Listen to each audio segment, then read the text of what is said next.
करेंगे जो हमारा एमीन चैप्टर है उसका क्विक रिवीजन करेंगे। इसमें क्या होता है, जो अमोनिया होता है उससे हाइड्रोजन रिप्लेस होते रहते हैं और हमें प्राइमरी, सेकेंडरी और टर्शरी एमीन देखने को मिलता है। अब जैसे ही जो एमीन होते हैं वो फॉर्म होते हैं रिप्लेसमेंट ऑफ हाइड्रोजन की रिप्लेसमेंट से, जो अमोनिया से रिप्लेस होते हैं।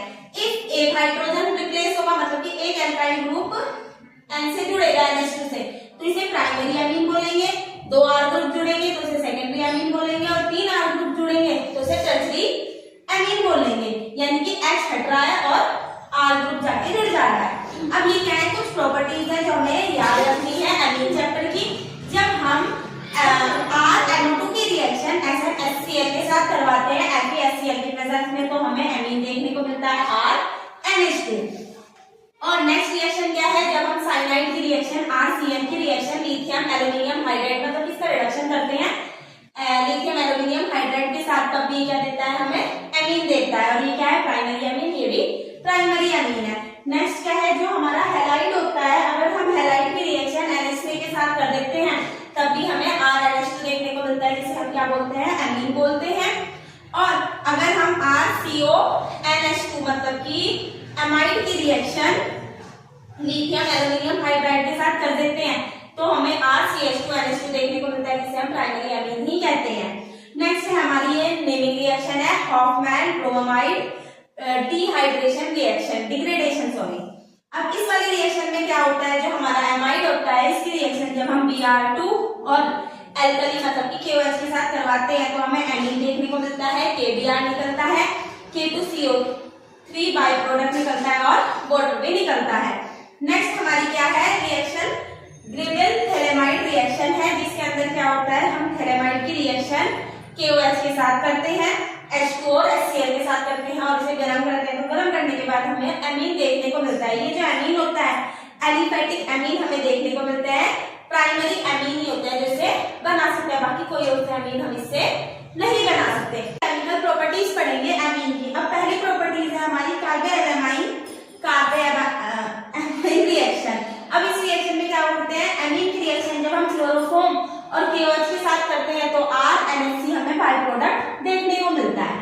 एसाइलेशन रिएक्शन क्या होती है, जब एमीन की रिएक्शन RCOCl के साथ करते हैं तो हमें RNHCO R- देखने को मिलता है और HCl निकल जाता है बाई प्रोडक्ट।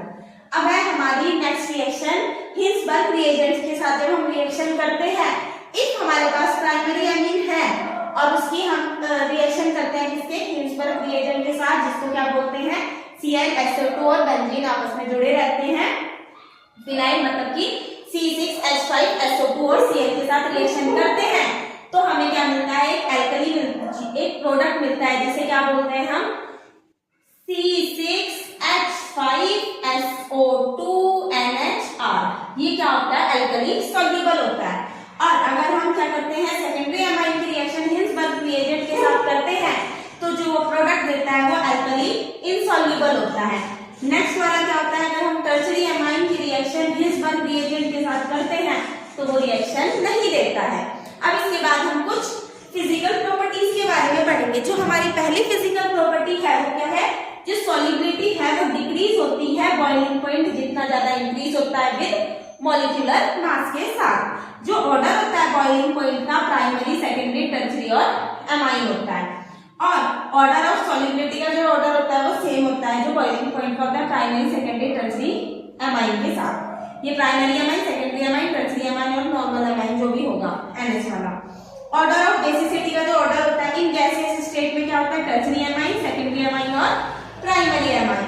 और इन एक्वस सॉल्यूशन में क्या होता है, secondary amine, tertiary amine, primary amine, amine. और जो हमारे साथ R ग्रुप जुड़ा होगा मतलब कैसे करके R2 जुड़ा ही होगा वो C2H5 हो।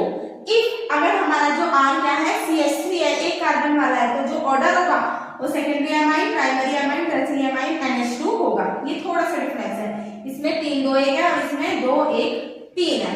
अब इसके बाद हम देखें, अगर हम एमीन बेंजीन के ऊपर NH2 की रिएक्शन Br2 के साथ करते हैं तो हमें तीनों पोजीशन पे क्या होता है, Br देखने को मिलता है। यहाँ पे क्या रहता है, NH2 Br और यहाँ पे भी Br। अगर हम इसकी रिएक्शन एनिलीन की रिएक्शन Br के साथ करते हैं CH3COO के साथ प्रेजेंस में, तो ये क्या Br को लगा देता है एनिलीन, ठीक है। यहाँ पे अगर हम नाइट्रेशन करते हैं कंसंट्रेटेड H2SO4 की प्रेजेंस में, तो ये क्या बना देता है, 3 प्रोडक्ट बनाता है, मतलब कि ऑर्थो मेटा पैरा ऐसा करके। अब जो मेटा वाला होता है NO2 ग्रुप, वो क्या होगा 47% होता है। यहाँ पे NH2 है, यहाँ पे भी हमें NH3 देखने को मिलेगा, यहाँ पे भी NH2। और जो ऑर्थो वाला होगा NH2 वो 2% होगा, और जो ऑर्थो पैरा वाला जो हमारा NH2 नहीं होगा, सॉरी NO2, यहाँ पे भी NO2, ये कितना होगा हमारा 51% देखने को मिलेगा। अगर हम इसकी HNO3 के साथ एनिलीन की रिएक्शन करते हैं तो हमें NO2 पैरा पोजीशन पे देखने को मिलता है यहाँ पे, ठीक है। बार बार NH2 लिख दे रही हूँ, ठीक है। नेक्स्ट है एनिलीन की रिएक्शन जब H2SO4 के साथ करते हैं, इसे सल्फोनेशन भी बोलते हैं। तो हमारा यहाँ पर तो NH2 रहेगा और यहाँ पे क्या आ जाएगा SO3H आ जाएगा। अब हम क्या करेंगे, डाईएजोनियम सोल्ट के साथ हम क्या करेंगे, रिएक्शंस को देखेंगे। जब हम एनिलीन की रिएक्शन NaNO2 और HCl के साथ कराते हैं 0 से 5 डिग्री सेंटीग्रेड पर, तो हमें बेंजीन डाईएजोनियम क्लोराइड देखने को मिलता है। NaCl और H2O बाय प्रोडक्ट हमारे निकल जाते हैं। अब इसे हम डाईएजोनेशन रिएक्शन भी बोलते हैं। और जो हमारा डाईएजोनियम सोल्ट बनता है, मतलब कि जो एजोनियम सोल्ट बनता है वो कलरलेस होता है, अनस्टेबल होता है, सॉल्युबल इन वाटर के अंदर सॉल्युबल होता है। अब जो बेंजीन डाईएजोनियम क्लोराइड होता है, इसकी अगर हम अलग अलग रिएजेंट से रिएक्शन करें, CuCl और HCl के साथ रिएक्शन करते हैं, तो ये क्या बनाता है, बेंजोल क्लोराइड बनाता है, जिसे हम सैंडमेयर रिएक्शन कहते हैं। HX और कॉपर पाउडर के साथ अगर हम इसकी रिएक्शन कराते हैं तो ये क्या बना देता है, हैलाइड बना देता है, जिसे हम क्या बोलते हैं, गटरमैन रिएक्शन बोलते हैं। अगर हम Ki के साथ रिएक्शन कराते हैं तो ये क्या बना देता है, आइडोबेंजीन बना देता है, ये यहाँ पे लिखा है।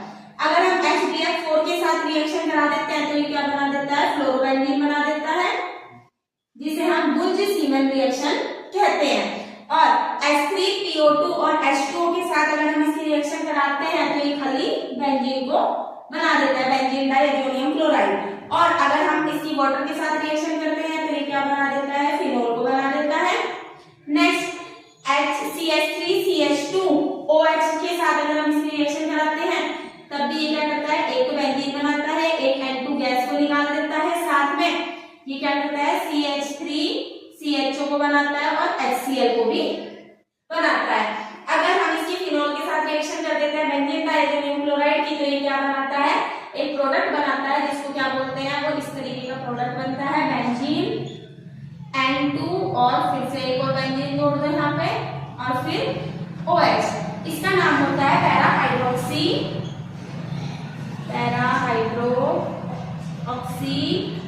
Azo benzene. और ये क्या होता है, ORANG, ऑरेंज कलर का होता है डाई। नेक्स्ट है कपलिंग रिएक्शन। अगर हम एमीन के साथ करें बेंजीन डाईएजोनियम क्लोराइड की, तो ये क्या बना देता है, N2 और साथ में एक और O जोड़ेंगे और साथ में क्या बन जाएगा हमारा NH2। और इसका नाम क्या होता है, para amino azobenzene, para amino azo benzene.